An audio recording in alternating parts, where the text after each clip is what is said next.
Hola, ¿qué tal? Mi nombre es Álvaro Leal y hoy os traigo un nuevo vídeo. En este caso traigo un análisis, una reseña de un librito de Schopenhauer. Ahí lo tenéis, el arte de tener la razón. Antes de nada me gustaría decir que seguramente, por lo que luego explica Schopenhauer, el libro debería de haberse llamado El arte de llevar la razón y no el arte de tener la razón. Pero ahora profundizaremos un poco en este tema. Schopenhauer, el filósofo pesimista, por decirlo de alguna manera, nos dejó este tratado que además os quiero decir una cosa, es uno de esos libros, junto con El Príncipe de Maquiavelo, que todos nuestros políticos deberían de tener en la mesita de noche, si acaso nuestros políticos leyesen, ¿no? Dedicasen un ratito a formarse. Como digo, este tratado, que es muy interesante, se publicó de forma póstuma. Schopenhauer había muerto, lo tenía escrito, lo tenía como unas notas, pero todavía no lo tenía en formato libro, no lo había publicado. Por tanto, podría haberle dado una pequeña revisión, aunque yo creo que está muy claro el contenido de este libro, ¿de acuerdo? Es un libro que va a tratar de cómo se debe de argumentar en una discusión, no solo filosófica o política, sino en cualquier tipo de discusión. Y para ello ahora vamos a ver una serie de ejemplos, no os preocupéis, pero lo que tenéis que tener claro es que es un libro de cómo llevar la razón, no tener la razón. Como digo, Schopenhauer distingue muy claramente entre tener la razón, que es defender los argumentos que objetivamente son verdaderos, eso es tener la razón, tener consigo la razón. Y llevar la razón es imponerte en una discusión. Es decir, aunque tengas argumentos que son falsos o que son menos objetivamente puros que los de tu contrario, conseguir llevarte la razón y convencer al público o incluso a tu contrario. Eso sería llevar la razón. Tener la razón, llevar la razón. ¿Se puede llevar la razón teniendo la razón? Sí. ¿Se puede llevar la razón sin tener la razón? Sí. ¿Se puede tener la razón y no llevar la razón? Sí. O sea, todo lo que queráis se puede hacer, ¿vale? Esto es una dualidad y tenéis que aprender muy bien de qué estamos hablando y luego podemos juguetear todo lo que queráis con ella, ¿de acuerdo? Entonces, como digo, el arte de tener la razón o de llevar la razón, en el arte de tener la razón, lo que Schopenhauer nos va a explicar es cómo llevar la razón en todas las discusiones que queráis. No me lío más con este tema. Vamos a entrar ya en profundidad. Como digo, el libro nos da 38 estratagemas. Podría haberse, ahora me pongo un poquito serio, podría haber crecido. Como digo, es un libro que él no terminó de escribir y de publicar en vida, pero bueno, a lo mejor podría haber crecido un poco más, podría haber cambiado una estratagema por otra, pero lo que vamos a encontrar aquí son 38 estratagemas, 38 formas de imponerte en una discusión. Además, sin tener por qué llevar la razón y, por supuesto, sin tener por qué tener la razón. Y además, por supuesto, pues algunas son bastante sucias, vamos a decirlo claramente. Os he seleccionado 5, que para no contaros las 38, y os voy a decir antes de nada unas poquitas cosas del libro, ¿de acuerdo? Tenemos una introducción en la que en Schopenhauer queda muy claramente esto que he dicho yo de filósofo pesimista, porque dice: la verdad objetiva de una proposición, es decir, de un argumento, ¿no? De algo que está defendiendo una proposición, y su validez en la aprobación de los que discuten y sus oyentes son dos cosas distintas. Veis que está diferenciando entre la verdad objetiva y eh, la creencia, ¿no? La confianza que se le está dando a unos argumentos por parte de los que están discutiendo y de los oyentes. Dice, ¿a qué se debe esto? A la natural maldad del género humano. Bueno, pues si esto no es ser pesimista, no, la natural maldad del género humano. Si no existiera esta maldad, si fuéramos por naturaleza honrados, en todo debate no tendríamos otra finalidad que la de poner de manifiesto la verdad, sin importarnos en nada que ésta se conformara a la primera opinión que hubiéramos expuesto o a la del otro. ¿Estás entendiendo lo que está diciendo, no? Si no existiera maldad, no nos importaría si nosotros estamos defendiendo un argumento o lo está defendiendo el contrario, el oponente dialéctico. Simplemente buscaríamos la verdad. Pero como no es así, porque el ser humano es malo por naturaleza, tiene una maldad intrínseca, pues entonces sí nos importa esto.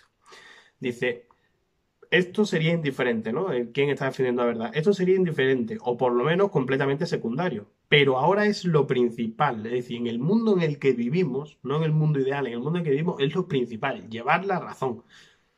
No tener la razón, llevar la razón, ser el que gana la discusión. especialmente susceptible en lo tocante a las capacidades intelectuales. Se niega a admitir que lo que hemos empezado exponiendo resulte ser falso y cierto lo expuesto por el adversario. En este caso, todo lo que uno tendría que hacer sería esforzarse por juzgar correctamente, para lo cual tendría que pensar primero y hablar después, ¿no? Qué bonita esta frase, pensar primero y hablar después. Qué poco se lleva, ¿verdad? También en YouTube.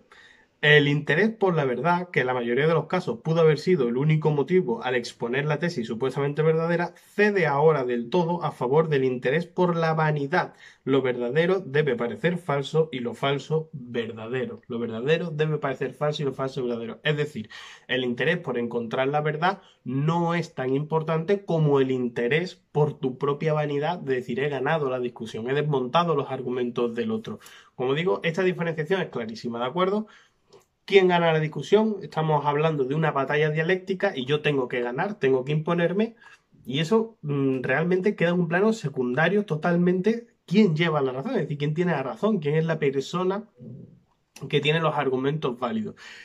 Partiendo de esta idea, Schopenhauer dice, bueno, pues ahora que ya os he metido en este mundo del pesimismo, ahora que hemos visto entre todos que el mundo es una basura, os voy a enseñar cómo movernos en esta basura y cómo ganar las discusiones. Y de eso es de lo que va exactamente este libro. Y para ello, pues también os he seleccionado una serie de pautas que él da, como digo, él lo llama estratagemas, son 38 estratagemas, bueno, pues os he seleccionado 5, ¿de acuerdo? La primera estratagema, por empezar por donde él comienza, dice... La ampliación. Llevar la afirmación del adversario más allá de sus límites naturales, interpelarla del modo más general posible, tomarla en el sentido más amplio posible y exagerarla. La propia, por el contrario, en el sentido más limitado posible, reducirla a los límites más estrechos posibles. Pues cuanto más general se hace una afirmación, tanto más expuesta queda a los ataques. Es muy interesante que aparte de explicarnos técnicas de la lucha dialéctica por la que podemos ganar o desmontar los argumentos del adversario, también nos pone ejemplos suyos, ¿no? Personales que le han pasado, o a veces de Aristóteles y de otros filósofos, ¿no? Bueno, pues la primera estratagema es la ampliación. Es decir, si tú dices una cosa, ceñirte lo máximo posible al ejemplo en el que tú estás hablando, mientras que si el adversario dice algo, tomarlo del sentido más amplio, porque cuanto más amplio lo tomas, es más fácil que haya un problema, es decir, que haya una contradicción en el argumento y por tanto será más fácil rebatir ese argumento. Vamos a pasar a la página 44, en la que tenemos la estratagema 8, que dice, esta es muy buena, para que veáis que hay cierta maldad en el libro. Es un libro, por cierto, ya lo estáis viendo, ¿no? Súper sencillito de leer, es tipo así el Manifiesto Comunista, además Alianza Editorial, lo tengo yo. Bueno, un libro muy cómodo de trabajar y muy interesante. Incluso lo podéis usar, ¿no? Si lo que buscáis es ganar argumentaciones y pelearos por ahí con la gente. Dice, estratagema 8, suscitar la cólera del adversario. ¿Cuántas veces vemos esto en política, verdad? Bueno, en política y en cualquier aspecto de la vida. Dice, ya que encolerizado no está en condiciones de juzgar de forma correcta y percibir su ventaja. Fijaos esto, yo no sé si vosotros veis programas de debate futbolísticos, ¿no? Pero si veis el chiringuito y todo esto, va por ahí, ¿no? Es decir, cuando están razonando dos personas, si tú le das una buena puya y lo encolerizas, lo hace que se enfade, que se moleste, ya pierde raciocinio y es mucho más fácil argumentar en contra de él. La estratagema número 9 dice plantear, vamos por la tercera, no plantear las preguntas en el orden que requiere la conclusión a extraer, sino con todo tipo de desorden. En ese caso, el adversario ya no sabe a dónde quiere uno llegar y no puede prevenirse. Esto es muy interesante. Él está planteando, evidentemente, que si tú estás en un debate, en una confrontación dialéctica con otra persona, lo importante es saber a dónde quiere llegar esa persona para cortarlo, ¿no? Para ir desmontando los argumentos de esta persona. Entonces, si tú, lo que él te está diciendo, lo haces de la manera más enrevesada posible, que el adversario no sabe a dónde tú quieres ir a parar, no te va a poder cortar. Y por tanto vas a tener más tiempo para desarrollar tu argumentación sin que él sepa muy bien, está escuchando, ¿no?, los tiros, pero no saben de dónde vienen. Esto es básicamente lo que nos está diciendo en la estratagema 9. Como digo, el libro tú lo abres y tal y como lo abres, pues es que vas a ir encontrando continuamente pues cosas que la vemos, ¿no? A día de hoy, que es que todos vemos este tipo de cosas en cualquier discusión, incluso las hacemos, ¿no? Vamos a reconocer que también las hacemos. Bueno, la página 50, creo que tengo aquí seleccionada, sí, la estratagema 18. Bueno, llevamos la primera, la 8, la 9, nos vamos a la 18. Serían la cuarta de la que yo os he seleccionado. Dice, si observamos que el adversario ha recurrido a una argumentación en la que nos derrotará, no debemos permitir que la lleve hasta el final, sino que oportunamente le interrumpiremos, haremos divagar o desviaremos el curso de la discusión y la llevaremos a otras cuestiones. En suma, procuraremos una mutatio controversiae. Realmente yo me planteé en este vídeo si poneros ejemplos, ¿no? Poneros vídeos de gente haciendo este tipo de cosas, pero es que creo que son tan evidentes que todos vosotros sabéis caer fácilmente, ¿no? Dice la estratagema 18.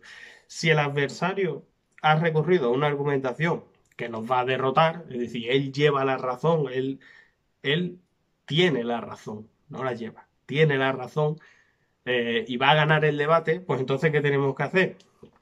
Hacerle preguntas, embarrar el debate, enfangarlo para que al final él se pierda un poco y no pueda desarrollar esa argumentación que nos va a derrotar porque es la correcta. Lo entendemos, ¿verdad? Es muy sencillo. Esto, ya digo, si lo queréis aplicar, pues aplicarlo, no en nombre de Álvaro Leal, sino en nombre de Schopenhauer, y así las culpas que vayan para Schopenhauer y no para mí. Por último, la estratagema 36, he dicho, son 38 estratagemas, ya digo, un libro muy cortito, al principio tiene una pequeña introducción, pero vamos, como suelen ser estos libros. Si vais a las estratagemas, os lo leí en un momentito y todas son muy fáciles de entender, como estamos viendo. La última que os he seleccionado, por poneros un ejemplo, dice estratagema 36. Aturdir, desconcertar al adversario mediante palabras sin sentido. Esta me encanta, esta me apasiona. Estas las he leído porque es que tú lees y dice aturdir, desconcertar al adversario mediante palabras sin sentido. Dice, ¿qué querrá decir? Dice, se basa en que suele creer el hombre que cuando solo oye palabras que deberían, sin embargo, tener algún sentido, ¿no? Suele creer el hombre cuando solo oye palabras que deberían, sin embargo, tener algún sentido. Lo he leído antes más. Es decir, tú di palabras, tú di cosas que los que están escuchando, aunque no tengan sentido, ya tienden de por sí, como una pareidolia, ¿no? Tienden de por sí a encontrarle sentido a esas palabras. Por tanto, si tú estás totalmente aturdido, si no tienes nada que decir, bueno, pues tú suelta por ahí, por esa boca, todo lo que se te vaya ocurriendo, porque en primer lugar vas a enfangar el debate y la argumentación del adversario, como hemos visto en la otra estratagema, y en segundo lugar, tú di cosas que ya la gente tratará de encontrarle un sentido, ¿no? Eso pasa mucho, yo siempre digo, ¿no? Que a veces tienen más arte los críticos de cine que los que hacen películas, ¿no? Que tú ves una película que no te aporta nada y de repente lees la crítica y dices, bueno, pues si era una obra de arte, ¿no? ¿Cuántas cosas había aquí y yo no las he visto? Y a lo mejor el propio director tampoco las vio, las ve el crítico, ¿no? En fin, tú di cosas que ya la gente llegará, ¿no? Llegará a conclusiones propias y le ayudará. Bien, pues este es el libro, tampoco lo voy a hacer mucho más largo, interesantísimo, de verdad. Para los políticos les viene genial el arte de tener la razón. Ya digo que debe ser llevar la razón donde vamos a encontrar esa diferenciación. Primero, un mundo pesimista, un pensamiento pesimista que yo creo que piensa mal y acertarás, ¿no? Es decir, siempre se está más cerca de la verdad cuando uno es cínico y pesimista que cuando es especialmente positivo.